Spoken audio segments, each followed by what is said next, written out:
यह कहानी हनुमान जी के जीवन से जुड़ी हुई है।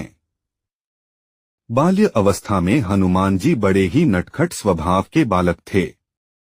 उनके शरारती स्वभाव के चलते उनकी उड़ने की शक्ति औरों के लिए समस्या बन रही थी। ऋषिमुख पर्वत पे माता शबरी के गुरु मातंग ऋषि समेत अनेकों ऋषि मुनियों का आश्रम था।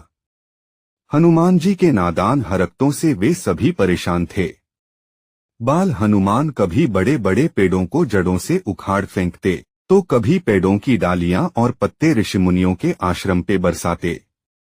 उनकी इन कृतियों से ऋषिमुनियों के तप में बाधा उत्पन्न होती थी, किंतु उनके बाल्य अवस्था को ध्यान में रखते हुए सभी ऋषिगण कभी उन्हें प्यार से समझाते तो कभी उनकी शरारतों को नजरअंदाज कर देते थे।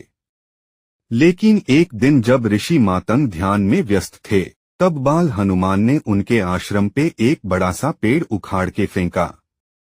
इससे ऋषि मातंग की तपस्या भंग हुई और क्रोधित होकर उन्होंने बाल हनुमान को श्राप दिया कि उन्हें अपने उड़ने के शक्ति से लेकर सभी शक्तियों का विस्मरण हो जाएगा।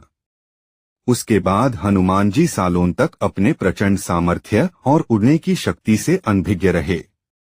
कई वर्षों बाद माता सीता को जब लंका से वापस लाने की योजना बनी, तब भालुओं के राजा जामवंत द्वारा हनुमान जी को उनके उड़ने की शक्ति के बारे में याद दिलाया गया।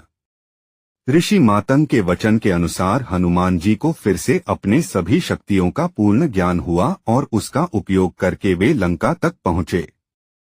बाद में उन्होंने रावण का सर्वनाश और अपनों का कल्याण किया। बाल हनुमान जी के तरह हम सभी अपने भीतरी सामर्थ्य से अनभिज्ञ होते हैं। हमारी छोटी सोच हम पर इतनी हावी हो जाती है कि अपार शक्ति से ओतप्रोत होने के बावजूद हम खुद को कमजोर समझने लगते हैं।